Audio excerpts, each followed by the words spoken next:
रामपुर गांव में किशन नाम का बहुत ही गरीब व्यक्ति रहा करता था। उसके परिवार में उसकी पत्नी, एक लड़का और दो लड़कियां थी। बड़ी बेटी कमला और छोटी बेटी विमला और बेटा रामू। किशन और उसकी पत्नी मजदूरी कर घर चलाते और बच्चों को पढ़ाते। ऐसे चलते चलते समय बीत गया और बच्चे बड़े हो गए। कुछ समय बाद किशन ने अपनी बड़ी बेटी कमला की शादी कर दी। कुछ महीनों बाद छोटी बेटी विमला के लिए एक बड़े घर से रिश्ता आया, जिनकी अच्छी खासी खेती थी, गाड़ियां, ट्रैक्टर, गाय, भैंसें, सभी तरह से संपन्न परिवार। पर लड़के की दूसरी बार शादी होनी थी। उसकी पहली पत्नी मर गई थी। ये सब जानते हुए भी किशन और उसकी पत्नी शादी के लिए तैयार हो गए, क्योंकि लड़के वाले अच्छे खासे पैसे वाले जो थे। सोचा बेटी वहां खुश रहेगी। दोनों पति पत्नी ने जल्द ही विमला के हाथ पीले कर दिए और विमला खुशी खुशी अपने नए परिवार में रहने लगी। समय बीतता गया। अब विमला का एक बेटा और बेटी थी। विमला का अपना एक छोटा सा परिवार था जिसमें वह खुशी खुशी रह रही थी। पर विमला का पति बहुत नशा करता था, जिससे अक्सर उनके बीच नोक झोंक होती रहती थी। फिर भी विमला ये सब सहन कर रही थी और अपने ससुराल में ही रह रही थी। घर और बच्चों को संभाल रही थी। विमला अपनी सास से कुछ बोलती तो वो विमला को ही डांट देती और बोलती, मेरा बेटा नशा करता है तो तेरा क्या हुआ? परिवार भी तो वही चला रहा है, कौन सी चीज की कमी है तुझे? एक औरत है, औरत की तरह रह। आदमी के जैसे तू चला पाएगी घर? बाहर जाकर करेगी काम? तुझसे नहीं होगा। तू घर और बच्चों को ही संभाल, बोलकर चली जाती हैं। एक दिन विमला का पति बहुत नशे में आता है और बहुत झगड़े करता है और विमला को खूब मारता है। सुबह होते ही विमला अपने बच्चों को लेकर अपने मायके आ जाती है और अपने पिता को सब कुछ बताती है। काफी दिन बीतने के बाद विमला को अपने ससुराल और पति की याद आती है। वो अपने बाबा से कहती है, बाबा, बहुत दिन हो गए मुझे यहाँ आए हुए, अब मुझे अपने ससुराल जाना चाहिए। बाबा कहते हैं, बेटी, अगर तुझे कभी भी कोई भी दिक्कत या परेशानी हो तो किसी के हाथ खबर भेज दिया कर।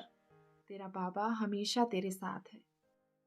अगली सुबह किशन अपनी बेटी को छोड़ने उसके ससुराल जाता है और दामाद से कहता है, क्या हुआ बेटा, मेरी बेटी से कोई गलती हुई है क्या? इतनी लड़ाई झगड़े क्यों करते हो? तुम्हारे छोटे छोटे बच्चे हैं, खुशी खुशी कमाओ खाओ, ये लड़ाई झगड़े में क्या रखा है? तभी विमला का पति कहता है, बाबूजी, गलती हो गई, माफ कर दीजिए। समझा बुझा कर किशन घर आ जाता है, पर विमला का पति कहाँ सुधरने वाला था। आए दिन नशे में रहना, बीवी बच्चों के साथ मारपीट करना। एक दिन की बात है, विमला के मायके से एक संदेश आया कि विमला की दादी चल बसी। विमला चाहती थी कि अंतिम बार अपनी दादी का चेहरा देख ले। वो अपने मायके जाना चाहती थी। पति से जाने की अनुमति लेने आई तो पति ने उसे धुतकारते हुए कहा, घर का काम तेरा बाप करेगा, जो आया है वो तो जाएगा ही, कब तक उसकी याद में आंसू बहाएगी? सास से जाने की विनती की तो उसने भी कह दिया, जैसा तेरा पति कहता है वैसा ही कर, नहीं तो घर से निकाल दी जाएगी। बेचारी, किस्मत की मारी विमला, नसीब ही फूटे हुए थे। क्या करती? किराए के पैसे भी नहीं थे। कैसे अपने बच्चों को मायके लेके जाती? रोते रोते उसने मन बनाया कि वो पैदल ही जाएगी। उसने अपने दोनों बच्चों को लिया और निकल पड़ी मायके की ओर। पैदल चल ही रही थी कि रास्ते में पीपल के पेड़ के नीचे उसे एक रुमाल मिला, जिसमें 100 रुपए बंधे हुए थे। शायद भगवान भी उसकी मदद करना चाह रहे थे। विमला ने पैसे लिए और बस में बैठ गई। जैसे तैसे अपने दोनों बच्चों को लेकर अपने मायके पहुंची। विमला को अपने मायके में रहते हुए काफी दिन हो गए थे और अभी तक उसकी ससुराल से उसे कोई लेने नहीं आया था। विमला ने अपने बाबा से कहा, बाबा, आप मुझे मेरे ससुराल छोड़ आइए। बाबा ने कहा, ठीक है बेटी, हम कल तड़के सुबह निकल चलेंगे, अभी सो जाओ। सुबह का सूरज निकल रहा था, चिड़ियां चहचहा रही थी। विमला जल्दी जल्दी तैयार हुई, अपने दोनों बच्चों को भी तैयार किया और अपने बाबा के साथ निकल पड़ी। गांव के बस स्टॉप पहुंचे ही थे कि उन्हीं का एक रिश्तेदार तेज दौड़ता हुआ लंबी लंबी सांसें लेता हुआ उनके पास आया। किशन के बाद पूछने पर उसने बताया कि विमला का पति दूसरी शादी कर ले आया है।